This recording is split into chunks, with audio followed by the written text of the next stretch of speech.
Beetroot வச்சு சாம்பார் தான். அவ்வளோ டேஸ்ட்டாக இருக்கும். கத்திரிக்காய் முருங்கைக்காய் எதுவுமே இல்லாமல் பீட்ரூட்டை மட்டும் வச்சு பண்ணுற சாம்பார் எப்படி பண்ணுறதுன்னு பார்க்கலாமா? அதுக்கு ஃபஸ்ட்டு வந்து பீட்ரூட்டை குட்டி குட்டியாக கட் பண்ணி எடுத்து வச்சுக்கலாம். அதுக்கப்புறமா குக்கரில் பண்ணாதான் இது நல்லா குழஞ்சி டேஸ்ட்டாக இருக்கும். இதுக்கு வந்து 1 கிளாஸ் துவரம்பருப்பு, அதுக்கப்புறமா வெட்டி வச்சுருந்த பீட்ரூட்டு, ஒரு வெங்காயம், 2 பச்சை மிளகா, தக்காளி, மஞ்சள் பொடி, மிளகா பொடி, காயப்பொடி, உப்பு எல்லாம் சேர்த்துட்டு அதுக்கப்புறமா ஒரு மிக்ஸி ஜாரில் கொஞ்சமாக தேங்காய், கொஞ்சம் சாம்பார் பொடி, கொஞ்சம் ஜீரகம் எல்லாம் சேர்த்து தண்ணி ஊற்றி இந்த மாதிரி பேஸ்ட் மாதிரி அரைச்சி அதையும் உள்ளே சேர்த்துக்கலாம். சேர்த்துட்டு இதுக்கு தேவையான அளவு தண்ணி ஊற்றிட்டு நல்லா ஒரு 5-6 விசில் விட்டு எடுங்க. பீட்ரூட் நல்லா குழஞ்சாதான் இந்த சாம்பார் டேஸ்ட்டாக இருக்கும். நல்லா குழஞ்சி இந்த மாதிரி கட்டியாக எடுத்துக்கோங்க. அதுக்கப்புறமா இதுக்கு ஒரு தாளிப்பு கொடுக்கணும்.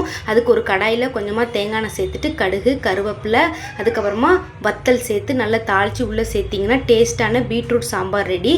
லாஸ்ட்டாக கொத்தமல்லி தழை போட்டுக்கோங்க. அவ்வளோதான். பிடிச்சிருந்தா ட்ரை பண்ணி பாருங்கள். தேங்க்யூ.